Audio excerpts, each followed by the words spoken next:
Hello everyone, welcome to day 9 of Unstop of the Challenge. So என்னோட problem statement என்ன அப்படின்னா, Ram and Shreyam has devise a new encoding scheme called reverse mirror encoding.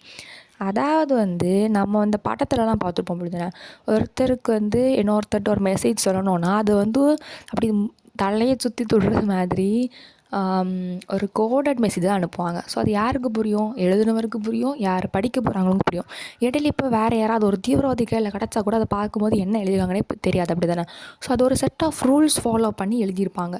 அதே மாதிரி தான் இந்த ராமும் ஸ்ரேயத்துக்கு ஒரு கோடட் மெசேஜ் கொடுத்துருக்காரு.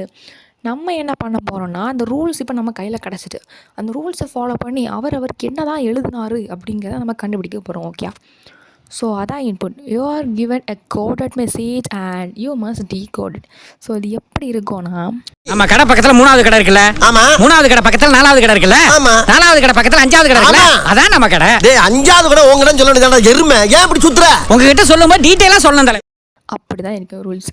So first of all first rules என்னென்னா, letters from A to N. So இது கொஸ்டின்லேயே கொடுத்துட்டாங்க ரூல்ஸ். ஓகே, அது ஆல்ஃபபெட்டிக் லெட்டர்ஸ் எல்லாமே 2 ஹாஃபாக அவங்க பிரிச்சிருக்காங்க. ஃபஸ்ட்டு ரூலில் A to N and second ரூலில் O to Z. Okay, so நம்ம இந்த A to Nல இருக்கிறத நேர் பாதியாக பிரிக்கிறோம். ஸோ அப்போ என்னது, ஏலேருந்து G வரைக்கும் ஒரு ஹாஃபும் ஹச்லேருந்து N வரைக்கும் ஒரு ஹாஃபும் வருது. பட் இது என்னது, ரிவர்ஸ் மிரர் என்கோடிங். ஸோ ஏலேருந்து G வரைக்கும் நம்ம ஸ்ட்ரைட்டாக எழுதிட்டு மீதி இருக்க நம்பர்ஸை ரிவர்ஸில் எழுதுகிறோம். ஸோ ஓகே, ஸோ அதான் ஹச் மேலேருந்து வராமல் கீழேருந்து எழுதியிருக்கோம். அண்ட் செகண்ட் ரூல் என்னென்னா O to Z.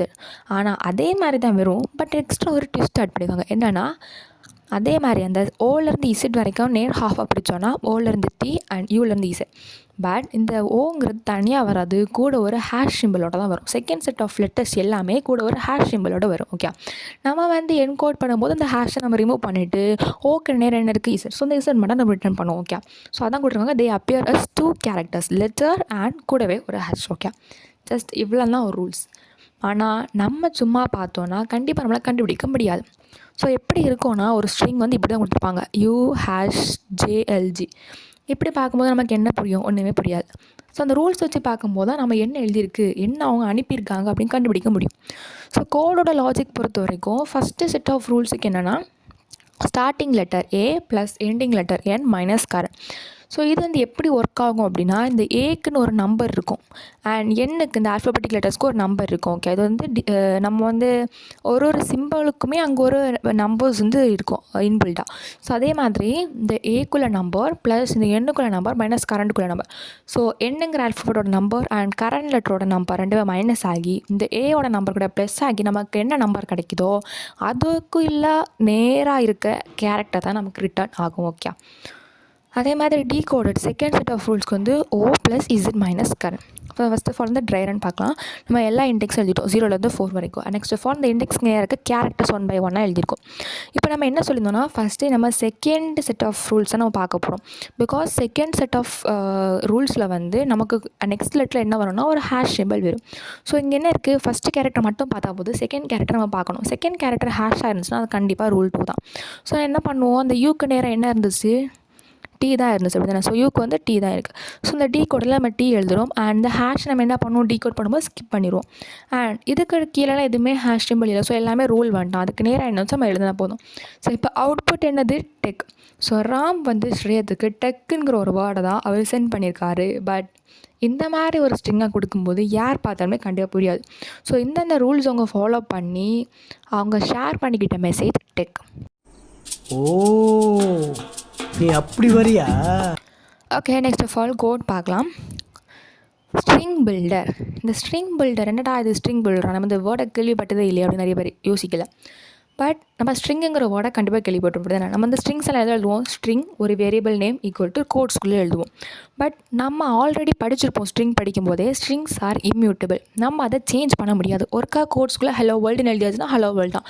அதை நம்ம மாற்றுறதோ இல்லாட்டி ஏதாவது ஆட் பண்ணுறது நடக்காத காரியம். அதே இது ஸ்ட்ரிங் பில்டர் என்னென்னா, நீங்கள் ஃபார் எக்ஸாம்பிள் போர்டில் எழுதுறீங்கன்னு நினச்சிக்கோங்க. போர்டில் நீங்கள் எழுதிட்டே இருக்கீங்க, நெக்ஸ்ட் உங்களுக்கு எழுதணும்னா எழுதுறதை அழிச்சா தான் எழுத முடியும். அதான் என்னது string.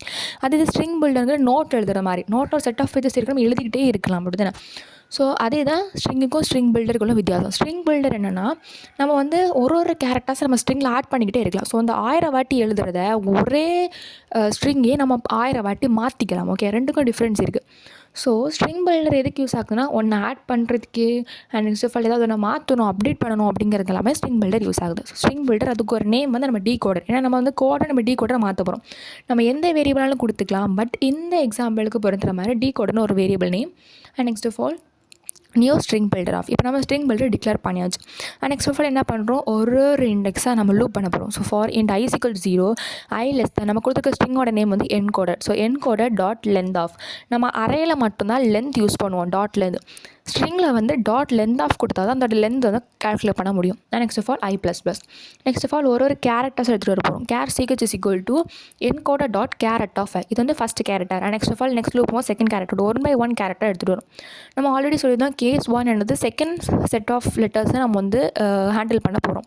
So second set of லெட்டர்ஸ்னால் அதில் நெக்ஸ்ட் லெட்டர் என்ன இருக்கும், ஹேஷ். ஃபஸ்ட் ஒரு கேரக்டர் இருக்கும், நெக்ஸ்ட் கேரக்டர் வந்து ஹேஷ் சிம்பிள் இருக்கும். So if i+1 less than encoded dot length of அந்த லென்த்துக்குள்ளே இருக்கணும். And encoded dot caret of i+1 equal to hash simple இருக்கணும். அப்படி இருந்துச்சுன்னா அது செகண்ட் செட் ஆஃப் ரூல்ஸில் வரக்கூடியது. ஸோ கேர் ஒரிஜினலில் ஒரு வேரியபிள் நேம் ஈக்குவல் டு ப்ராக்கெட்குள்ளே char and next of all இந்த கோடோட லாஜிக்கலும் சொல்லியிருந்தோம். First letter plus last letter minus current letter. So இப்போ இந்த ஓக்குன்னு ஒரு நம்பர் இருக்கும், இசட்டுக்குன்னு ஒரு நம்பர் இருக்கும். கரண்ட் லெட்டர் இதில் என்ன இருந்தது, ஃபஸ்ட்டு யூ இருந்துச்சு.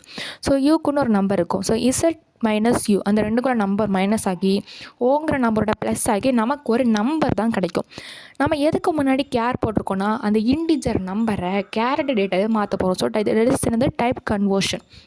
ஸோ நமக்கு இன்பில்டாக ஒரு லெட்டர்ஸ்க்கும் ஒரு நம்பர்ஸ் இருக்கும். ஸோ நமக்கு ஆன்சராக கிடச்ச நம்பருக்கு நேராக என்ன லெட்டர் இருக்குது அப்படிங்கிறத பார்த்து அது வந்து கேரக்டராக மாற்றுது.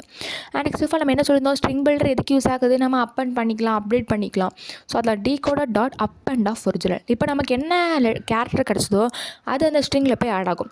நெக்ஸ்ட் லூப்பில் கிடைக்கிற கேரக்டர் அதில் போய் ஆட் ஆகும். அப்படி ஒரே ஸ்ட்ரிங் தான், பட் பல வாட்டி நம்ம அப்டேட் பண்ணிகிட்டே இருக்கும்.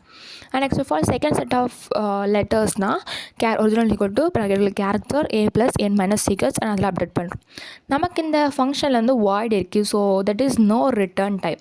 ஸோ நம்ம பிரிண்ட் பண்ணணும். சிஸ்டமோட பிரிண்ட் ஆஃப் என்ன பிரிண்ட் பண்ணணும், டீகோடட்.